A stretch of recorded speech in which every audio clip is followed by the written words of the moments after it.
السلام علیکم ورحمۃ اللہ وبرکاتہ۔ نحمد و نصلی علی رسول الکریم، اما بعد فاعوذ باللہ من الشیطان الرجیم، بسم اللہ الرحمن الرحیم۔ یعتذرون الیکم اذا رجعتم الیہم قل لا تعتذروا لن نؤمن لکم قد نبأنا اللہ من اخبارکم وسيرى الله عملكم ورسوله ثم تردون إلى عالم الغيب والشهادة فينبئكم بما كنتم تعملون۔ صدق اللہ العظیم۔ 11واں پارہ ہے۔ 10ویں پارے کی آخر میں اللہ رب العزت نے منافقین کے بارے میں بتایا تھا کہ منافقین بہانے بنا کر جانے سے رہ جائیں گے، اور یہ غزوہ تبوک کا واقعہ چل رہا ہے کہ غزوہ تبوک چونکہ انتہائی گرمی میں تھا اور اس وقت کی سپر پاور سے مقابلہ تھا، سفر بہت دور کا تھا اور کھجوروں کے پکنے کا زمانہ تھا، اور مدینہ والوں کا پورے سال کا جو گزارا تھا وہ انہی کھجوروں پر تھا، تو گویا کہ پورے سال کی روزی اکٹھے کرنے کا یہی وقت تھا کہ کتنی زبردست آزمائش ہے۔ پورے سال کی روزی جمع کرنے کا زمانہ، کھجوروں کے پکنے کا زمانہ، سفر بہت لمبا اور گرمیوں کا سفر، مقابلہ سپر پاور سے، ٹھیک ہے۔ تو صحابہ رضوان اللہ علیہم اجمعین نکلے، منافقین بہانے سے رک گئے کہ یہ عذر، اصل میں عذر کچھ بھی نہیں تھا، صرف ایمان کی کمی تھی۔ چنانچہ وہ لوگ رہ گئے، صرف 10 مخلص ایمان والے وہ رہ گئے، ان کا واقعہ آگے آ رہا ہے۔ تو یہ جو منافقین پیچھے رہ گئے تھے، ان کے بارے میں 3 حکم اللہ رب العزت نے ارشاد فرمائے۔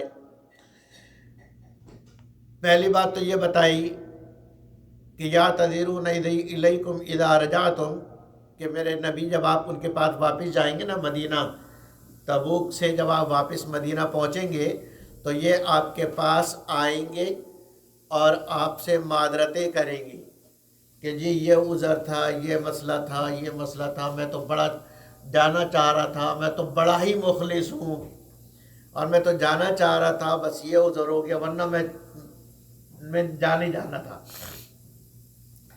تو لوگ ایسا آ کر کہیں گے، قل، آپ ان سے پہلے ہی جاتے ہی فرما دیجئے، لا تعتذروا، کہ میرے سامنے آ کے اپنے عذر بیان مت کرو، لن نؤمن لکم قد نبأنا اللہ من اخبارکم۔ آپ شکیل بھائی ان کے ساتھ چلے جائیں۔ قد نبأنا اللہ من اخبارکم، کہ ہم اللہ رب العزت نے تمہاری باتیں ہمیں پہلی بتا دی ہیں،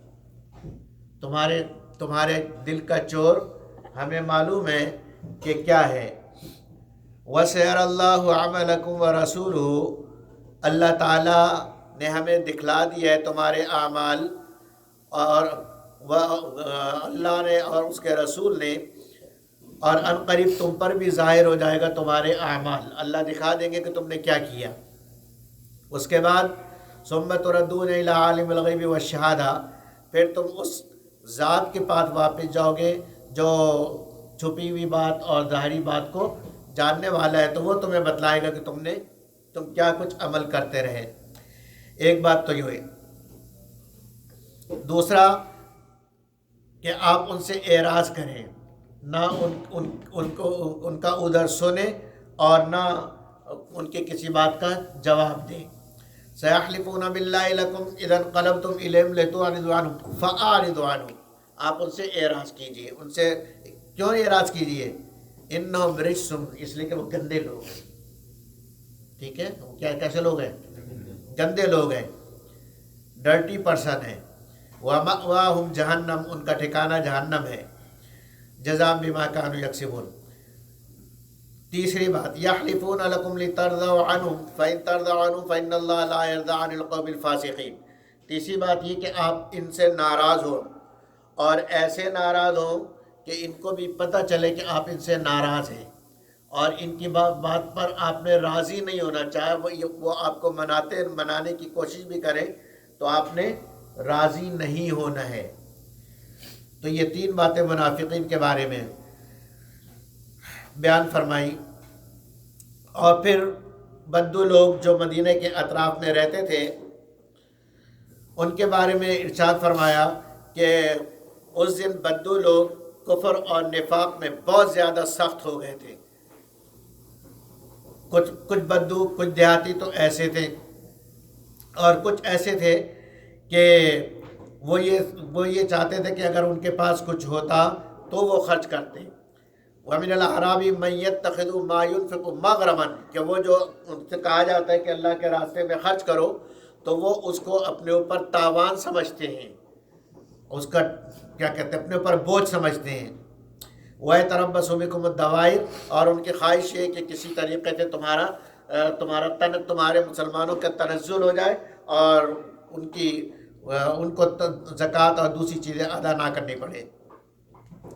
اور کچھ لوگ بدو ایسے بھی ہیں، دیہاتی ایسے بھی ہیں جو اللہ پر، اللہ کے رسول پر، آخرت پر پکے ایمان رکھتے ہیں، اور جو وہ خرچ کرتے ہیں اس کو وہ ثواب سمجھتے ہیں اللہ اور رسول کے سامنے، کہ جتنا ہم اللہ اور اس کے رسول کے لیے خرچ کریں گے تو ہمیں اس کا کیا ملے گا؟ ثواب ملے گا۔ اللہ اچھی طرح سمجھ لیجیے کہ ان کا خرچ کرنا ان کے لیے ثواب کے ذریعے ہے۔ اور سیدخلہم اللہ فی رحمتی، اللہ ان قریب ان کو اپنی رحمت میں داخل کرے گا، بے شک اللہ مغفرت کرنے والا، رحم کرنے والا ہے۔ آگے مسلمانوں کا دو طبقہ جس کو اللہ نے معیار بنایا، فرمایا والسابقون الاولون من المہاجرین والانصار، اور اسلام میں سبقت کرنے والے دو طبقے ہیں، مہاجرین اور انصار۔ اور تیسرا طبقہ فرمایا والذین اتبعوہم بإحسان، تیسرا طبقہ وہ جو نیکی کے کاموں میں ان کے نقش قدم پر چلے۔ تو ان تینوں طبقوں سے رضی اللہ عنہم ورضوا عنہ، اللہ ان سے راضی اور وہ اللہ سے راضی، ان کے لیے جنت۔ اللہ اکبر۔ اور فرمایا کہ جو اللہ کے لیے، دین کے لیے خرچ کرے تو اپنے نبی کو اللہ حکم دیتے خذ من اموالہم صدقۃ تطہرہم، آپ ان سے مال، زکوٰۃ، صدقہ وغیرہ لے لیا کریں تاکہ وہ جس کے ذریعے سے وہ پاک ہو جائیں، ٹھیک ہے، وہ ادا کریں گے زکوٰۃ، صدقہ، خیرات وہ ادا کریں گے جس کے ذریعے سے وہ کیا ہوں گے؟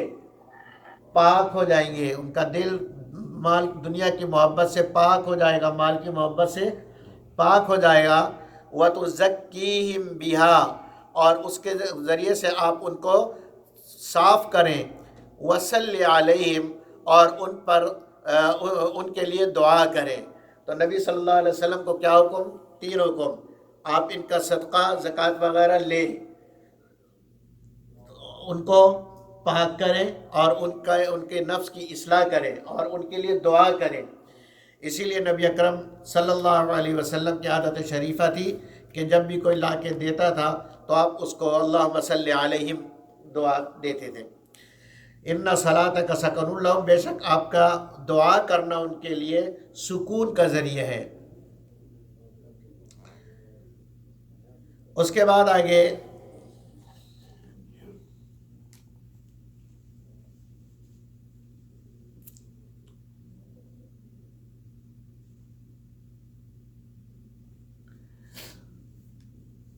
والذین اتخذوا مسجدا ضرارا، مسجد ضرار کے بارے میں کچھ لوگوں نے، منافقین نے مسجد سے باہر ایک، مدینہ منورہ سے باہر ایک مسجد بنائی، اور شکل مسجد کی تھی لیکن ان کا مقصد تھا اس کو کافروں کا مرکز بنانا، ٹھیک ہے، گویا کہ باہر سے کافر آئے ان کے لیے مرکز، اور گویا کہ مسلمانوں کے خلاف جیسے اپنے ملک کے اندر اڈا دینا، ٹھیک ہے، تو یہ ابھی سے نہیں، یہ بہت پرانا ہے.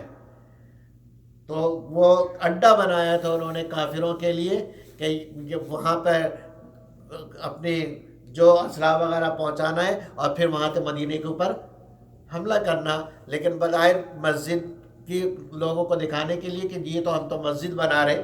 اور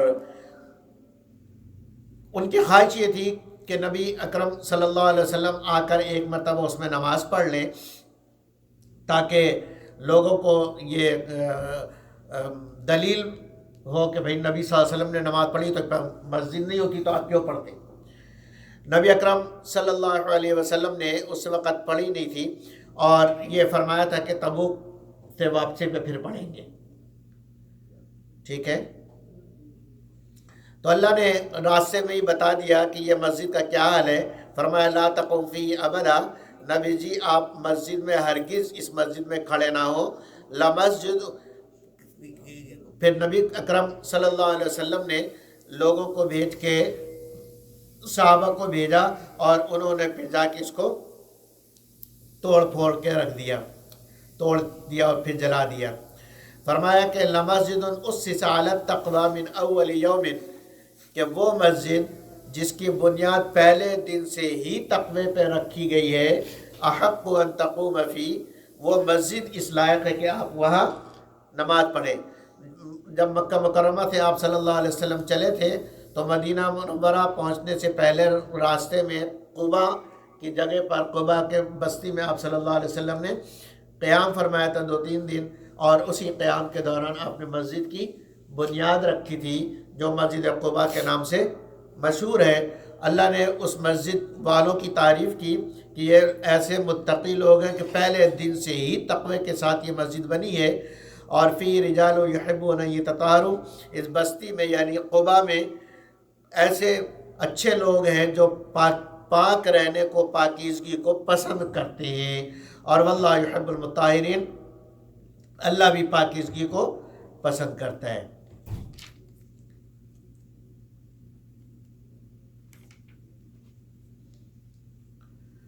آگے ان اللہ اشترى من المؤمنین انفسهم واموالهم بان لهم الجنہ، اس میں بیعت عقبہ، آخری بیعت عقبہ کا ذکر ہے.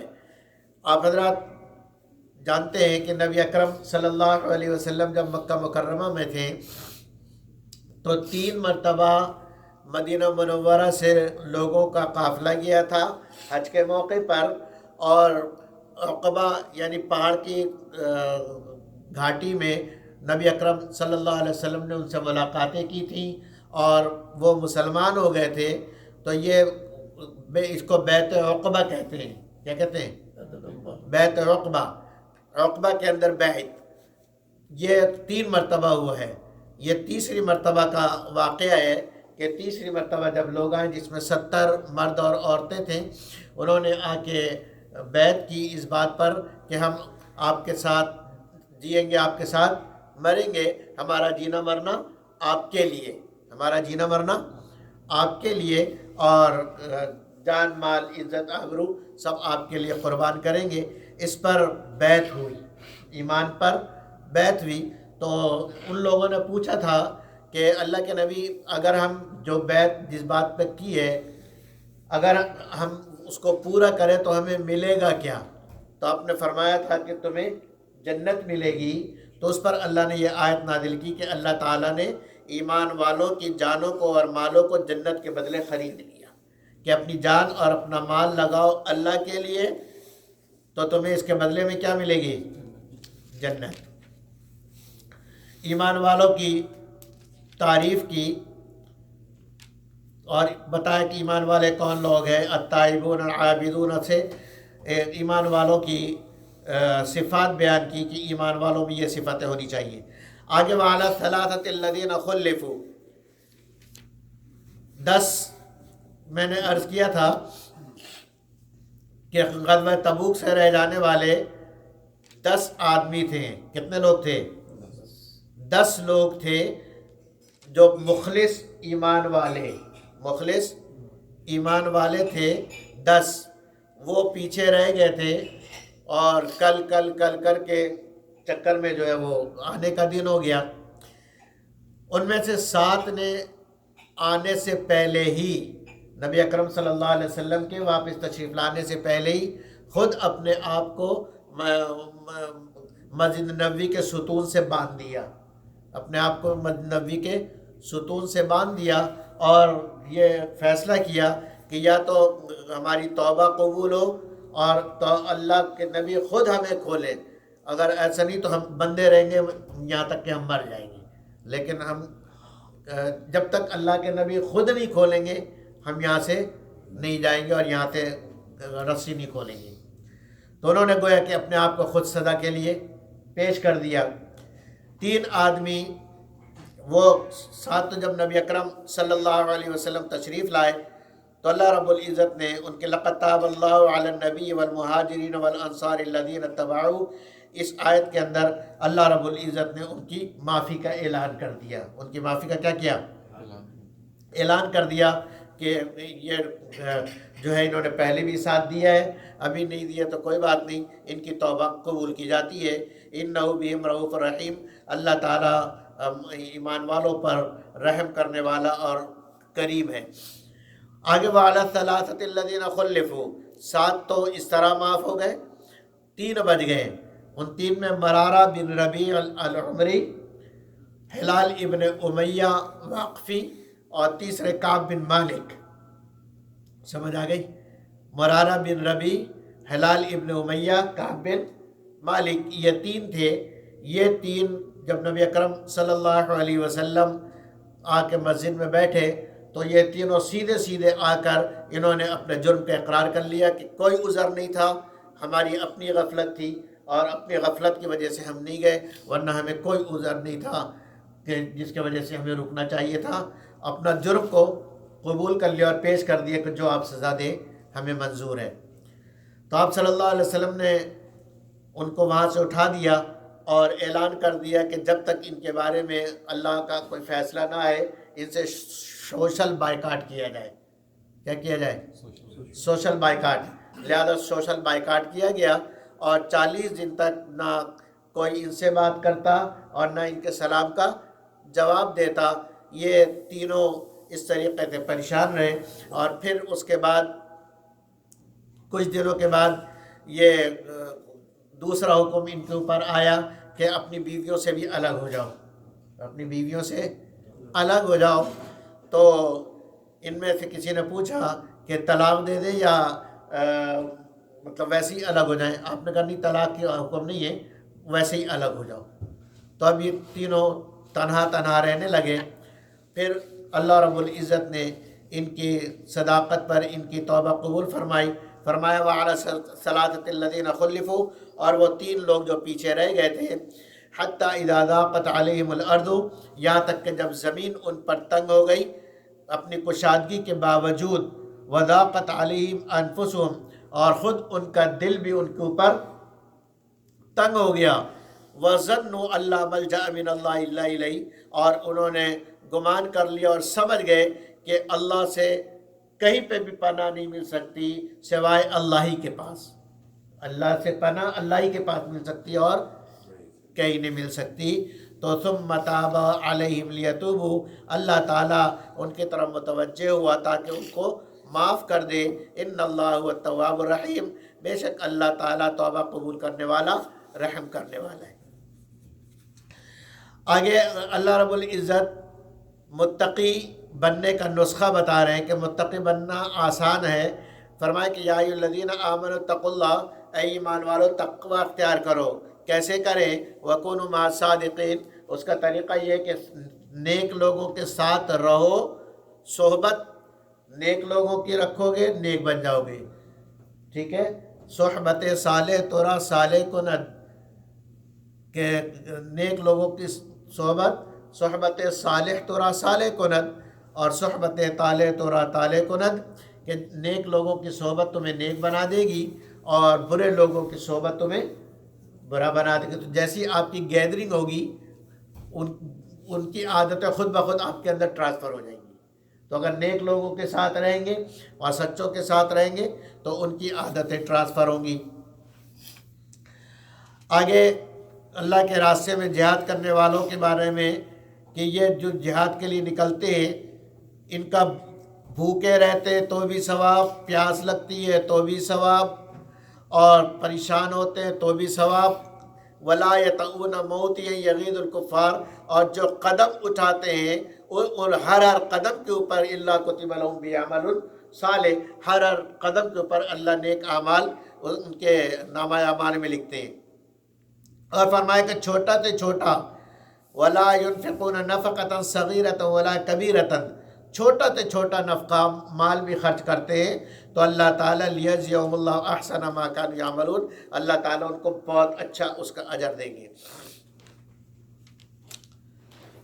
اور آگے وَإِذَا مَا أُنزِلَ سُورَةٌ فَمِنْهُم مَّن يَقُولُ، یہ منافقین کی عادت پھر بیان کی سورت کے آخر میں، پھر منافقین کے بارے میں کہ جب کوئی سورت کوئی آیت نازل ہوتی ہے تو یہ ایک دوسرے کی طرف مذاق سے دیکھتے ہیں اور کہتے ہیں کہ ہاں بھائی اس آیت کو دیکھ کے کس کا ایمان بڑھا، گویا کہ وہ مذاق بناتے ہیں۔ تو جو ایمان والے تھے ان کا ایمان تو ہر آیت کے نزول پہ بڑھ جاتا تھا، لیکن ان پر کوئی فرق نہیں پڑتا تھا کیونکہ یہ پلید اور گندے لوگ ہیں۔ آگے اللہ رب العزت اپنے نبی صلی اللہ علیہ وسلم اس امت پر کتنے رحیم شفیق ہیں اس کے بارے میں بیان فرما، لقد جاءکم رسول من انفسکم، کہ تمہارے پاس رسول آیا من انفسکم، جو تم میں سے ہی ہے، جو کیا ہے، تم میں سے ہی ہے، عزیز علیہ ما عنتم، اس کے اوپر بہت تکلیف دہ بات ہوتی ہے کہ تم پر کوئی مشقت آئے، حریص علیکم بالمؤمنین، اور اس کی شدید خواہش ہوتی ہے کہ تم ایمان لے آؤ، رؤوف الرحیم، تم پہ بہت زیادہ رحم کرنے والا اور مہربان ہے۔ اپنے نبی کو اللہ نے بتایا فَإِن تَوَلَّوْا، اگر یہ لوگ پھر جائیں آپ کی بات نہ مانیں تو فَقُلْ حَسْبِيَ اللَّهُ، تو آپ کہیے کہ اللہ میرے لیے کافی ہے، لا الہ الا ہو، اللہ اس کے سوا کوئی معبود نہیں، علیہ توکلت وہو رب العرش العظیم، اسی اللہ پر میں بھروسہ رکھتا ہوں اور کیونکہ وہ بڑے عرش عظیم کا رب ہے۔ یہ قرآن کی آیت ہے، سورہ توبہ کی آخری آیت۔ صبح شام جو 7 مرتبہ اس کی پڑھنے کی پابندی کر لے گا، اللہ تعالیٰ اس کے مسائل جو دعا مانگے گا اللہ تعالیٰ اس کے دعاؤں کو قبول فرمائیں گے۔ آگے سورہ یونس ہے، کون سی آیت نمبر؟ سورہ توبہ کی آخری آیت۔ سورہ یونس مکی ہے، اور مکی صورتوں میں نے عرض کیا تھا پہلے کہ توحید، رسالت اور آخرت کا مضمون زیادہ ہوتا ہے، تو مکی صورتوں میں احکامات بہت ہی کم ہوتے ہیں، ٹھیک ہے، بس توحید، رسالت، آخرت اور دوسرے قوموں کے قصہ اور یہ ہوتا ہے، قصص ہوتے ہیں، عبرت کی باتیں ہوتی ہیں۔ تو اللہ فرما رہے تلک آیات الکتاب الحکیم، اکان للناس عجبا ان اوحینا الی رجل منہم، کیا لوگوں کو اس بات پر تعجب ہوتا ہے کہ ہم نے ایک آدمی پر یعنی محمد صلی اللہ علیہ وسلم پر وحی کی، منہم جو انہی میں سے ہے، اور اس کو حکم دیا کہ ان انذر الناس، کہ لوگوں کو ڈرائیے، وبشر الذین آمنوا، اور ایمان والوں کو یہ خوشخبری سنائیے کہ ان لہم قدم صدق عند ربہم، کہ بے شک تمہارے ان لہم قدم صدق، تمہارے لیے سچی یعنی ثابت قدمی ہے تمہارے رب کے پاس۔ وقال الکافرون ان ھذا لساحر مبین۔ اس کے بعد اللہ رب العزت کی توحید ہے، ان ربکم اللہ الذی خلق السماوات والارض، سے یہ توحید کہ اللہ رب العزت ہی ہے جس نے آسمانوں کو پیدا کیا، زمینوں کو پیدا کیا 6 دن میں، اور اللہ ہی ہے جس نے جو پھر عرش پر جاگزی ہو گیا، اور یدبر الامر، اللہ رب العزت سارے کام کا حکم کرتے، تدبیر کرتے ہیں، اللہ کے سامنے کوئی شفاعت نہیں کر سکتا اس کی اجازت کے بغیر۔ الیہ یرجع الیہ مرجعکم جمیعا، اسی اللہ، وہ اللہ، ذالکم اللہ ربکم فاعبدوا، وہ اللہ ہے لہذا اسی کی عبادت کرو، اسی کی طرف تمہیں لوٹ کے جانا ہے۔ اللہ کا وعدہ سچا ہے، اسی نے ساری مخلوق کو پیدا کیا اور دوبارہ بھی اسی کی طرف لوٹ کر سب کو جانا ہے۔ آسمان یہ سورج کو اللہ نے روشن بنایا، چاند کو اللہ نے روشن بنایا، اور ان کی منزلیں مقرر کی، ان کی منزلیں مقرر کی۔ تو چاند اور سورج کی منزلیں کیوں مقرر کی؟ تاکہ تم سالوں کا حساب سمجھ سکو۔ تو سالوں کے حساب کے لیے اللہ نے چاند اور سورج کی منزلیں مقرر کی کہ ایک جب سرکل پورا کر لے تو اس کا مطلب ہے سال پورا ہو گیا، ٹھیک ہے کہ نہیں؟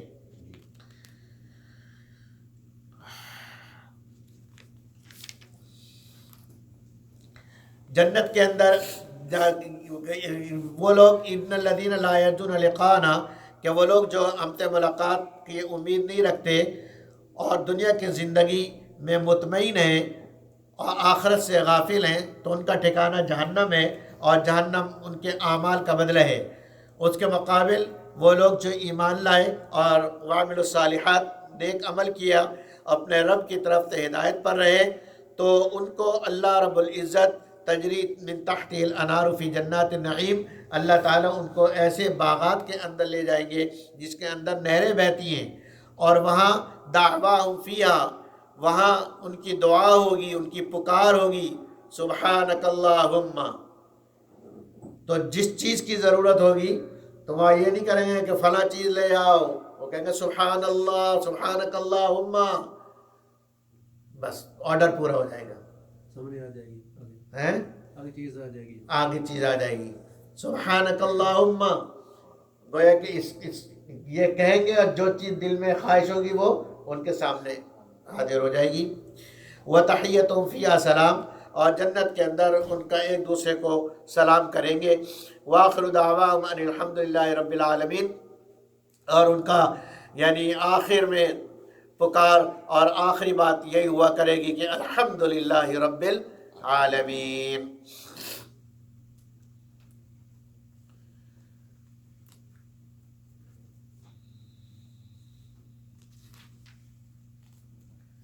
آگے اللہ رب العزت سوال پوچھ رہے ہیں، سوال جواب کا انداز ہے کہ جو اللہ کو نہیں مانتے ذرا ان سے پوچھو تو یہ خود اقرار کریں گے۔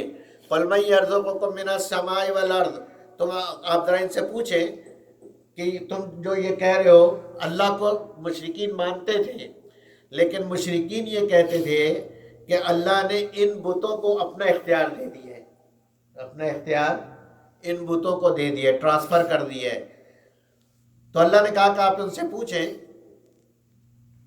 مَن يَرْزُقُكُم مِّنَ السَّمَاءِ وَالْأَرْضِ، کون ہے جو آسمانوں اور زمینوں سے تمہیں روزی دیتا ہے؟ أَمَّن يَمْلِكُ السَّمْعَ وَالْأَبْصَارَ وَمَن يُخْرِجُ الْحَيَّ مِنَ الْمَيِّتِ وَيُخْرِجُ الْمَيِّتَ مِنَ الْحَيِّ وَمَن يُدَبِّرُ الْأَمْرَ، کون ہے جس نے آنکھ دیا، کان دیا، اور کون ہے جو مردے سے زندہ کو نکالتا ہے اور زندہ سے مردہ کو نکالتا ہے، اور جو سارے کام کی تدبیر کرتا ہے وہ کون ہے؟ فَسَيَقُولُونَ اللَّهُ، تو جب آپ اس سے یہ پوچھیں گے تو یہ مشرک بھی کہیں گے کہ اللہ ہی کرتا ہے یہ کام، بت یہ کام نہیں کرتے۔ تو فَقُلْ أَفَلَا تَتَّقُونَ، تو آپ ان سے کہیے کہ پھر تم اللہ سے ڈرتے کیوں نہیں ہو اور اس کے ساتھ شرک کیوں کرتے ہو؟ قرآن اللہ کی کتاب ہے تو اللہ چیلنج کرتے ہیں، ہم یقولون افترا، تو جو یہ کہتے تھے کہ محمد صلی اللہ علیہ وسلم نے خود بنایا ہے تو تم بھی بنا لو۔ قُلْ فَأْتُوا بِسُورَةٍ مِّن مِّثْلِهِ، اے نبی جی آپ ان سے کہیے کہ تم ایک سورت قرآن جیسی بنا کر لے آؤ۔ وَادْعُوا مَنِ اسْتَطَعْتُم مِّن دُونِ اللَّهِ، اور اپنی مدد کے لیے جس کو چاہتے ہو اس کو بھی اپنے ساتھ ملا لو، ان کو تم صادقین، اگر تم سچے ہو۔ تو ظاہر ہے وہ کہاں اس چیلنج کو قبول کر سکتے تھے؟ نبی اکرم صلی اللہ علیہ وسلم کے اوپر وحی آتی تھی، اور یہ وحی اور جو کچھ بھی معجزات یہ آپ صلی اللہ علیہ وسلم اپنے ذاتی اعتبار سے نہیں کرتے تھے بلکہ اللہ کے دینے سے، اور اللہ رب العزت جب چاہتے معجزہ ظاہر ہوتا، جب اللہ نہیں چاہتا معجزہ ظاہر نہیں ہوتا، تو معجزہ اللہ کے چاہنے سے ظاہر ہوتا ہے، نبی کی ذاتی اختیاری چیز وہ نہیں ہوتی ہے۔ تو اللہ نے کہلوایا لا قل، اے نبی جی آپ کہہ دیجئے لا املک لنفسی ذرا ولا نفعا، کہ میں اپنے لیے بھی، اپنی ذات کے لیے بھی نہ کسی نفع کا مالک ہوں نہ کسی نقصان کا مالک ہوں۔ مطلب یہ کہ اگر کوئی نقصان آئے تو میں میں اپنے آپ کو بچا نہیں سکتا، الا ماشاء اللہ، مگر جو اللہ چاہے۔ لکل امت اجل، ہر ایک کے لیے وقت مقرر ہے۔ اذا جاء اجلهم، جب وقت موت کا آتا ہے تو فلا یستأخرون ساعۃ ولا یستقدمون، تو ایک سیکنڈ کے لیے بھی، ایک گھڑی کے لیے بھی وہ موت نہ آگے ہوتی ہے اور نہ پیچھے ہوتی ہے۔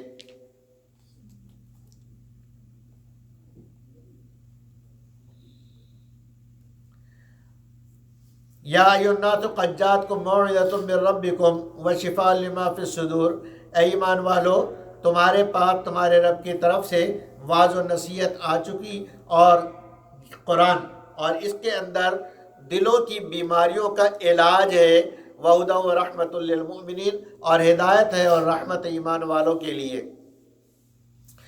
قل، اے نبی جی آپ کہہ دیجئے، بفضل اللہ و برحمتہ، کہ یہ قرآن اللہ کے فضل اور اللہ کی رحمت سے، فبذلک فلیفرحوا، تو جس کو قرآن ملا اس کو چاہیے کہ وہ خوش ہو جائے، اس کو چاہیے کہ، اس لیے قرآن یاد کرنے کی کوشش کرنا چاہیے، اور جب بھی ایک آیت بھی یاد ہو جائے تو اس پہ خوش ہونا چاہیے کہ مجھے ایک آیت یاد ہو گئی آج۔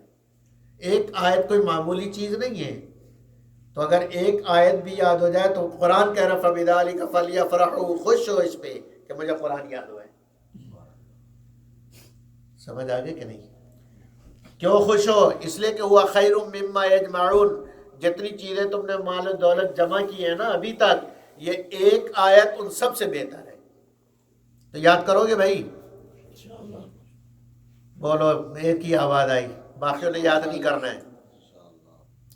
یاد کرنے کی کوشش کرنا شروع کرو گے، انشاءاللہ موت حافظوں کے ساتھ آئے گی اور حشر حفاظ کے ساتھ ہوگا، بشرطے کہ یاد کرنا شروع کر دیا جائے۔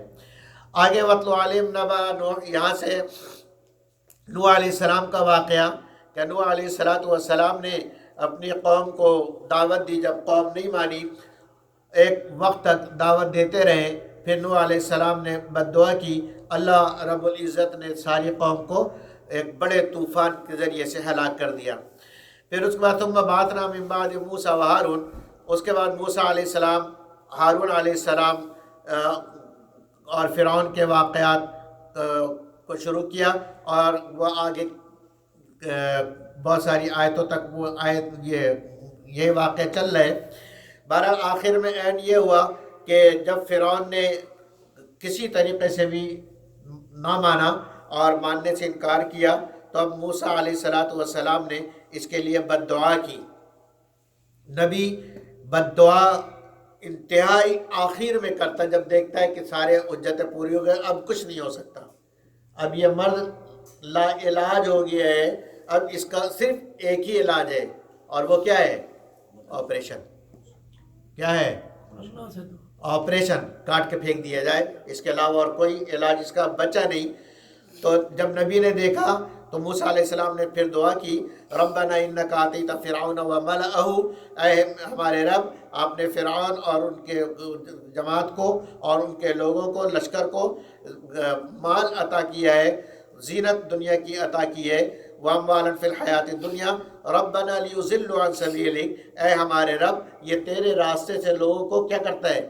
روکتا ہے۔ تو نے مال اس لیے نہیں دیا تھا، تو نے مال ان کو اس لیے نہیں دیا تھا، غلط استعمال کیا، تو ربنا اطمس علی اموالہم، اے ہمارے رب ان کا مال برباد کر دے، واشدد علی قلوبہم، اور ان کا دل سخت کر دے، فلا یؤمنوا، تو اب یہ ایمان نہ لائے، حتی یروا العذاب العلیم، یہاں تک کہ وہ دردناک عذاب کو دیکھ لے۔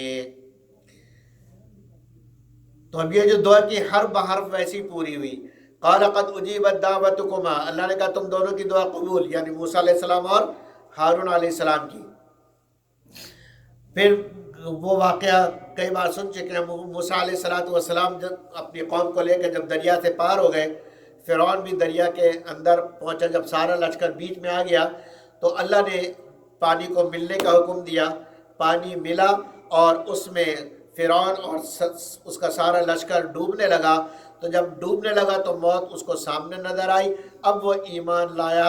آمنت انہ لا الہ الا الذی، موسیٰ علیہ السلام نے یہی کہا تھا نا کہ جب تک یہ عذاب کو نہ دیکھ لے اس وقت تک ایمان نہ لائے، لیکن عذاب کو دیکھنے کے بعد ایمان لانے کا دروازہ بند ہو جاتا ہے۔ اس وقت ایمان یہ لایا اور کہا کہ میں اس اللہ پر ایمان لاتا ہوں جو اکیلا ہے، جس پر بنو اسرائیل ایمان لائے۔ اللہ نے کہا الآن، اب ایمان لاتا ہے، وقد عصیت قبل وکنت من المفسدین، اس سے پہلے تو نافرمان تھا۔ پھر فالیوم ننجیک ببدنک، آج ہم تمہارا، اللہ نے اعلان کیا کہ تمہارے بدن کو، تمہارے جسم کو ہم بچا لیں گے اور قیامت تک کے لیے عبرت کا سامان بنا کر محفوظ رکھیں گے، تاکہ لوگ دیکھیں کہ یہ ہے وہ شخص جو خدائی کا دعویٰ کرتا تھا۔ تو میں نے ابھی عرض کیا کہ اللہ کا قانون یہ ہے کہ جب عذاب آتا ہے تو توبہ کا دروازہ بند، اس کے بعد توبہ کرے وہ بھی قبول نہیں، ایمان لائے وہ بھی قبول نہیں، یہ اللہ کا قانون ہے۔ تو فرمائے فلولا کانت قریۃ آمنت فنفع ایمانها، کہ کوئی بھی ایسی بستی نہیں تھی جو عذاب دیکھنے کے بعد ایمان لائی ہو اور اس کو اس کے ایمان سے کوئی فائدہ ہوا ہو۔ کسی کو ایمان، عذاب دیکھنے کے بعد ایمان لانے سے کوئی فائدہ نہیں ہوا، الا قوم یونس، سوائے یونس کے قوم کی۔ تو یونس علیہ السلام کی قوم، جب یونس علیہ السلام اپنی قوم کو ڈراتے رہے، قوم نہیں مانی، تو عذاب کا آنے کا اشارہ ہوا، تو اپنی قوم سے انہوں نے کہا کہ تم پر عذاب آنے والا ہے، اور یہ کہے کہ یونس علیہ السلام بستی سے نکل گئے تھے۔ وہ سارا واقعات انشاءاللہ سورہ قصص میں آئے گا تو بیان کریں گے، لیکن یہاں یہ ہے کہ تیسرے دن قوم نے دیکھا کہ بستی کے اوپر لال لال بادل چھا رہے، تو بڑے لوگ جمع ہوئے، بوڑھے اور سر جوڑ کر بیٹھے کہ ایسے بادل تو نہیں ہوا کرتے، بادلوں کا رنگ ایسا نہیں ہوتا ہے۔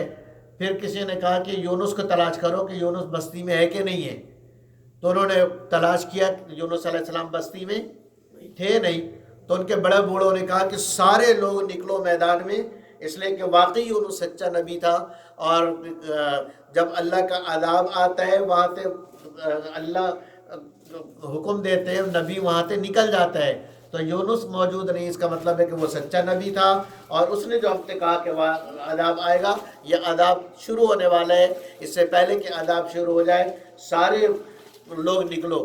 تو پوری بستی، مرد، عورتیں، بچے، بوڑھے، جوان، یہاں تک کہ اپنے سارے جانوروں کو بھی لے کر میدان میں جمع ہو گئے، اور سارے چیخ پکار اور رونا دھونا اور اللہ سے معافی تلافی کرنے لگے۔ تو اللہ رب العزت نے اس بادل کو ہٹا دیا، تو انہوں نے سمجھ لیا کہ اب ہماری توبہ قبول ہو گئی۔ چنانچہ بعد میں جب وہ سارا مچھلی کا واقعہ ہوا، اور اس کے بعد جب یونس علیہ السلام آئے تو ادھر پیچھے پوری قوم مسلمان ہو چکی تھی اور ان کا انتظار کر رہی تھی۔ اس کے بعد اپنے نبی صلی اللہ علیہ وسلم کو اللہ رب العزت تسلی دے رہے اور یہ فرما رہے وَاتَّبِعْ مَا یُوحَىٰ إِلَيْکَ، کہ آپ کے طرف جو وحی کی گئی آپ اس کی اتباع کیجئے اور صبر کیجئے ان کی تکلیفوں پر، یہاں تک کہ اللہ کی طرف سے حکم آ جائے۔ وَهُوَ خَيْرُ الْحَاكِمِينَ، بے شک اللہ رب العزت بہترین حکم کرنے والے ہیں۔ تو یہ اللہ رب العزت مجھے اور آپ کو سمجھنے اور عمل کرنے کی توفیق عطا فرمائے۔ وآخر دعوانا ان الحمد للہ رب العالمین۔